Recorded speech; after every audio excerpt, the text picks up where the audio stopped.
Doesn't cost you anything. And also check us out on YT. I'm trying to grow the YT channel too. Are we going to see P. My Maricopa tonight? Hell yeah. Original hearing for Mr. Frank Modes, offender number 157775. Is that you, sir? Yes, sir. Sir, my name is Jared Chappell. I'm a hearing officer with the Board of Pardons and Parole. I've been assigned to conduct your hearing this afternoon. I will be taking some testimony from you. If you could raise your right hand to be placed under oath. All right. What do you guys think? Do you swear affirm the testimony you're about to give will be truthful and accurate? Yes, sir. Did you? All right. Thank you. Did you receive at least 7 days notice of today's hearing? Yes, sir. Sorry, you can lower your hand. Okay. Did you receive your blue disclosure packet? Thank you for your service. Yes, sir. Have you had a chance to review that information? I've read it. Okay. In a second, is there anything you want to discuss regarding that information, or is it accurate? 9 p.m. Eastern. I was looking at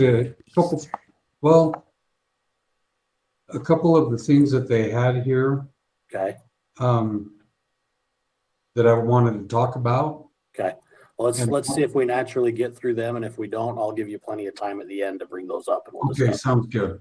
Okay. I'll also note for the record that we do have a representative for the victim who is online. The victim and the representatives are not required to show up on video, so we'll just have an audio feed of them. I believe they want to make a statement, so we'll allow them to do that. And then, Mr. Modes, I'll just ask you to remain silent during that time, and then I'll give you a chance to respond afterwards, okay? Yes, sir. All right, so Mr. Modes, you're here on one count, case number 161912922, aggravated sexual abuse of a child, first-degree felony. You guys called it. That case does not expire until January 1st, 2118. Obviously, none of us are going to be here at that point. You do have a guideline of 192 months or January 1st, 2034. Wow. In your blue packet, there should have been a summary of that offense. Did you receive that summary? Yes. Or there should have been a copy of the PSI that details that offense? Yes. I mean, yeah, there probably is. I mean, there's a lot of pages here, so. Okay. So you probably didn't go through that then, I'm assuming. I did read about a PSI.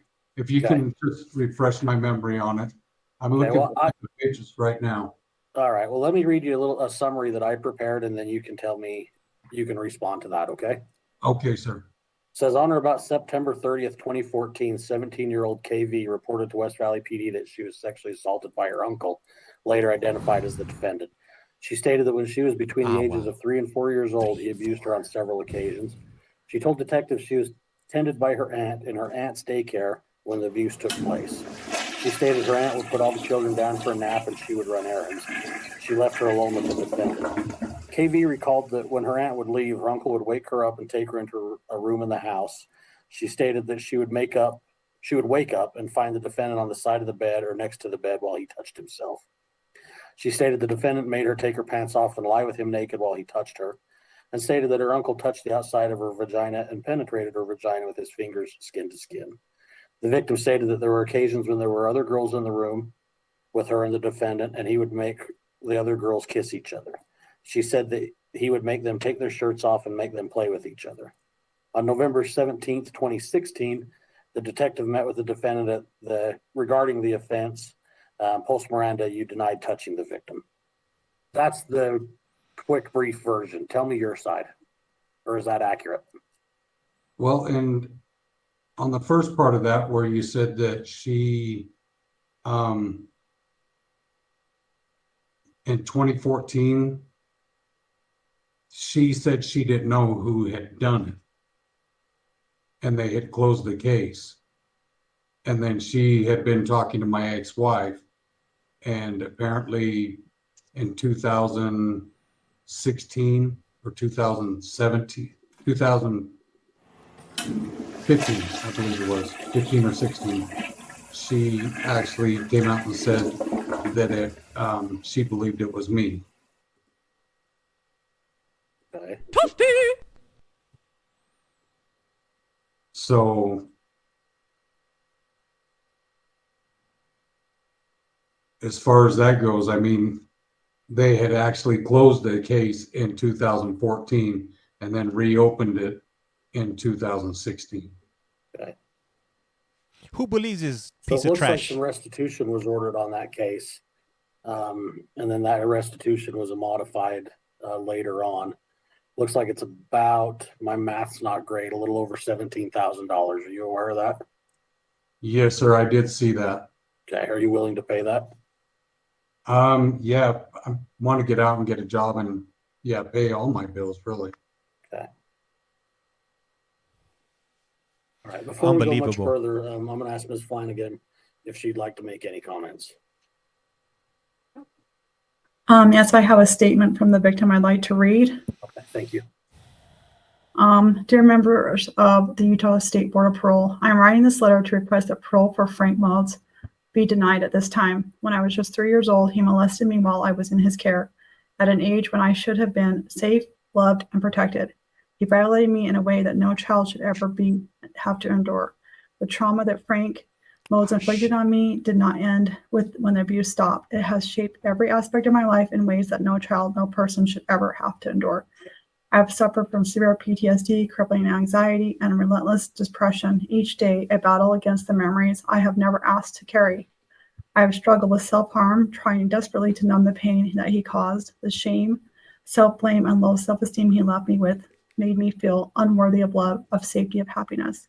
As a teenager, I was in and out of mental health facilities, trying to piece myself back together from the destruction he caused. I have battled with insomnia, relentless nightmares, and gastro issues, physical symptoms of trauma so deep it has taken root in my body. Forming and maintaining meaningful relationships has been nearly impossible, as trusting others has always felt like an unbearable risk. I have fought for years to heal, but the scars he left, both visible and invisible, are ones I will carry for the rest of my life. There is no parole from the suffering he inflicted on me. I was given a life sentence of fear, pain, and trauma. However, through years of therapy, self-care, and relentless effort, I have worked hard to overcome many of these struggles. While healing has been possible, it has come at a great cost, requiring constant effort to rebuild the trust, security, and peace that he stole from me. Frank was my uncle. My parents trusted him and his wife, Kim, to care for me, believing their home to be a safe place. Instead, it became a place of terror and betrayal. The abuse did not end when I left his home. It stayed with me, poisoning every part of my life. Because of what he did, trusting people has at times felt impossible. I've struggled to let people in, to believe in their intentions, to feel safe in relationships that should bring comfort and love. I've spent my life battling the deep, unshakable fear that those closest to me will hurt me. No child should grow up with this kind of burden. No child should have to fight to believe that the world can be safe. Now, as a mother, my experience in childcare setting has deeply shaped the way I protect my own daughter. The trauma I endured at the hands of someone entrusted with my care has instilled in me an unwavering commitment to ensure her safety. While I initially pursued a career in dental care and had every intention of entering the field, I have chosen instead to remain present with my daughter, making certain that she never suffers the same fate I did. My decision is not one of fear alone, but of empowerment, to break the cycle, to ensure she grows up in a world where she is safe is never questioned. My apologies. Though this choice has placed financial strain on my family and put my career on hold, nothing is more important to me than protecting my child from the horrors I endured. Frank Modes did not just take my childhood, he took my security, he took my ability to trust, he took my future, and now he's asking for his freedom. How is that fair? How is it that he should get to move on with his life when I'm trapped in the nightmare he created? If you grant him parole, what message does it send to survivors like me? That our pain has no expiration date, but our abusers' punishments do not. That his comfort, his second chance, his freedom matters more than a lifetime of suffering that he has caused me. If he's released, it will not just be another injustice, it will be another violation, not just by him, but by a system that is supposed to protect victims like me. I never got to choose what happened to me. I never got to walk away from it. I have spent my life fighting to survive the wounds he left on me, and I will carry these scars for the rest of my life. I am personally unaware of any meaningful progress Frank has made toward rehabilitation. I have worked tirelessly to heal from the trauma he inflicted on me, and through that journey, I have found forgiveness, not for his benefit, but to free myself from the weight of shame that was never mine to carry. However, if you believe that he has taken the necessary steps to re-enter society, I urge you to consider the life impact that Frank Modes' actions have had on me and the ongoing risk he poses to others.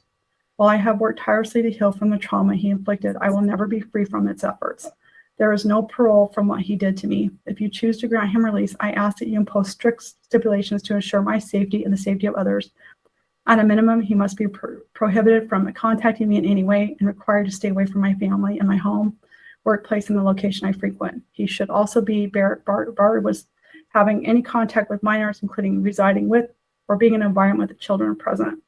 Additionally, he must be subject to electronic monitoring, mandated sex offender treatment, strict parole supervision to ensure compliance. Any violation of these conditions should result in an immediate recurrence of his parole. I'm asking not just for myself, but for every survivor who lives with the consequences of their abuser's actions. If the justice system cannot undo the pain he caused, it must at very least ensure that he never harm another innocent child. Please keep these considerations in the forefront of your decision and uphold the protections that survivors like me deserve. With hope and protection and justice, KB. It was a family member. Thank you, Ms. Flanagan. Anything else to add? No, thank you. Thank you. All right, Mr. Mose, you heard that statement. What's your response, if any? Well, she came out and said that she was 3 years old. Nothing matches in this story. I mean, I understand from when this first started, they said from 2003 to 2005, she was 5 years old. And I mean, everything keeps changing. None of the dates are correct. They knew I wasn't living at that home in 2003 to 2005. I mean, it's all on record. The state has this. My ex-wife had a violation or a protective order against me in 2001. And I lived on Robin Road. So, I mean, nothing matches to what they claim. It's not that I have no remorse for her. I mean, I understand she's went through something. Nobody brought up the fact that, when they're stating around this time that her father was masturbating with the older sister in bed, the same thing that she's deflecting, said that I was doing to her. And nobody investigated that, and that's all on record. There was a lot of things that weren't investigated on this case. Should have brought it up during your trial. I've done a lot in here as far as programming. Tell me about that. Well, I've done like your MRT. I have a whole list of the programming that I've done here. See if I can find that for you. Let me just go through some of them. I show that you've done some financial literacy, MRT, a couple of different times. Let's see, a victim impact class, a bunch of education courses. I don't want to go through each one because there's several of them. Yeah, Traveler's Gift. The schooling I've done. When I first came here, I had just barely gotten my GED prior to 2009, but I've done all like your math comprehension, the math GE class, computer literacy, self-study, all this within the time that I've been allotted since I've been in the prison system.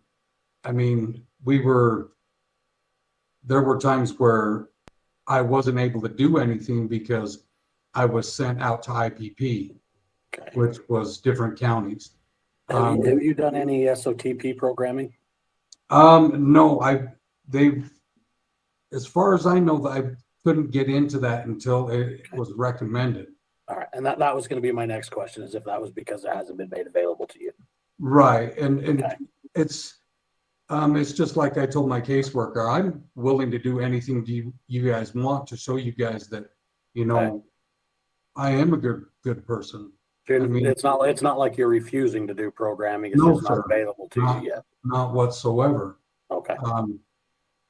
The other thing is I've always held positions. Every time that I've been able to hold a position of employment even volunteer work that I've done. I have over 100 hours of volunteer work for the church where, you know, I've made blankets for kids, for adults. I've done scarves, hats, shawls, monkeys for what the church wanted to do was for us to make stuffed animals for children, for like the fire station, for the cops. We did a lot of that stuff. So I mean, I've kept busy and done what was expected of me. Any drug or alcohol use in your lifetime? No, sir. Well, when I was younger, I had a couple drinks, you know. Okay. But I think the last time I had a drink was in this paperwork. It says 2002, and I had a drink maybe every New Year's or Christmas when we get together with family. You know, we'd have a drink, just a social drink. Right. I mean, it wasn't anything where I was getting sloppy drunk.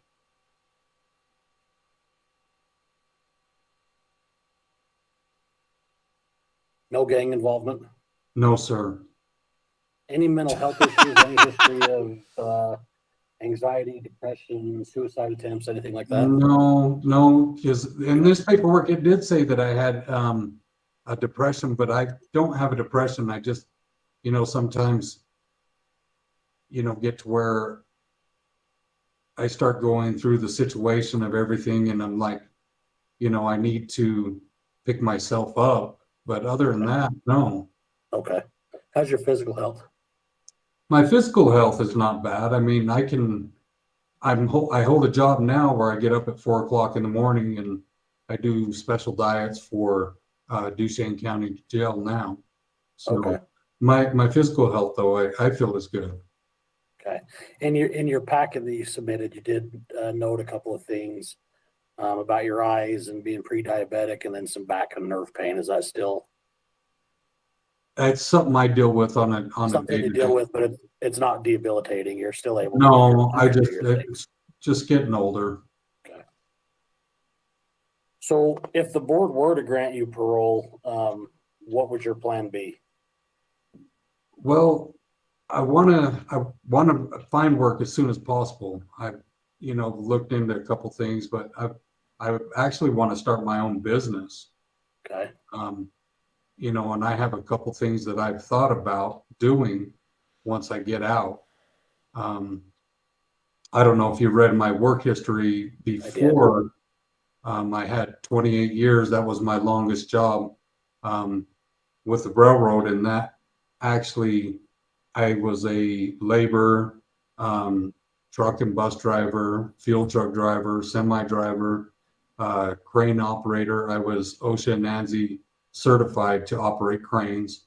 I've ran work crews of 40 men plus on the railroad, replacing rail and doing other work. Okay. So I do have an extensive work history. Okay. And then I saw that you wrote that you would live with your common law wife in Salt Lake City. Yeah, but I'd possibly go to Vegas. I could probably possibly do that. I mean, it's still up in the air. My thing is it's going to be determined by what you guys decide for me. And anybody have young children in their homes? No. Okay, because I'm quite certain that would be a condition, is you wouldn't be able to have contact with any minor children. Right. So have you looked into any kind of treatment or therapy? No, as of now, no. I didn't even think I was going to get a hearing this early, sir. So I do apologize. Okay, no, that's understandable. Well, I think those are all the questions that I have for you. Do you have any questions for me?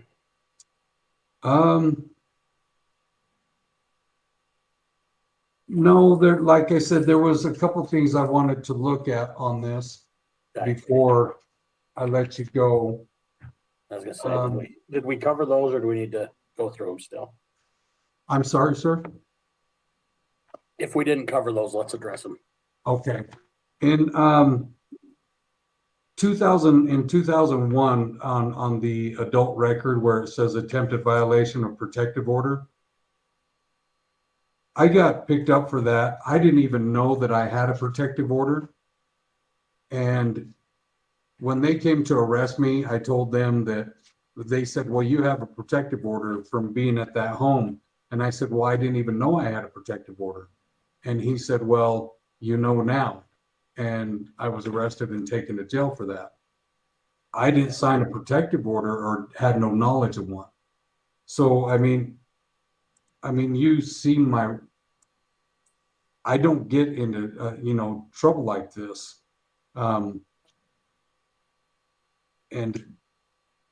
the one for the ISAT, when I went and talked to the ISAT therapist, I had also talked to a Ron Yangich, and Ron Yangich told me just to hold off on that until he went and talked to the judge. And when I went and visited her the last time, she told me, well, you either need to tell me that you're guilty on this case, or I've got to tell the judge. And if you don't tell me you're guilty, then she goes, I don't know what they're going to do with you. I said, okay, so, well, I've already talked to my lawyer. My lawyer told me to hold off on this. And when I did that, she reported to the judge, and then my parole officer came to my job and arrested me at my job, and they put me back in jail because it wasn't because I didn't finish this per se. It's just my lawyers told me not to say anything. Okay. And I was going to ask you about that, so thank you for clarifying that. Okay. Anything else you want to discuss? Any other questions you have? I don't believe so, sir. Okay. Well, let me just give you a little bit of an idea of what's going to happen moving forward. I'm going to write a report summarizing the conversation that we've had. That report will go to the board members. They'll review it. Once 3 of the 5 board members have reached an agreement on what should happen, you'll receive a written copy of the order. It could take a few weeks for that order to work its way to you.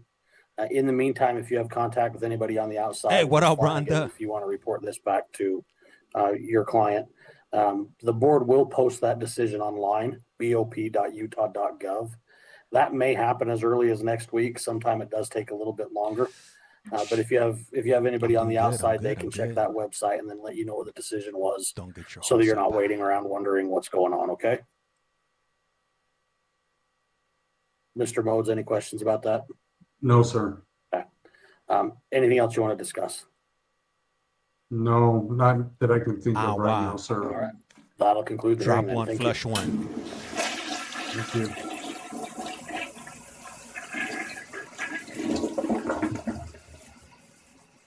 I believe this is going to be the last hearing for the Utah hearings today. So, just so you guys are aware.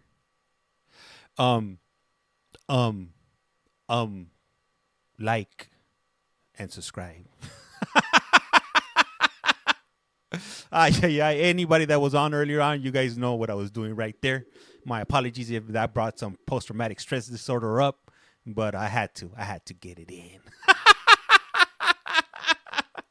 Hey guys, so look, where's the one where you get the results? That's so the only state that doesn't give you the results is Utah. Connecticut, let me see, Connecticut and all the other states, they all give you the results on the spot. You must have came in a little bit late because we did Connecticut earlier on in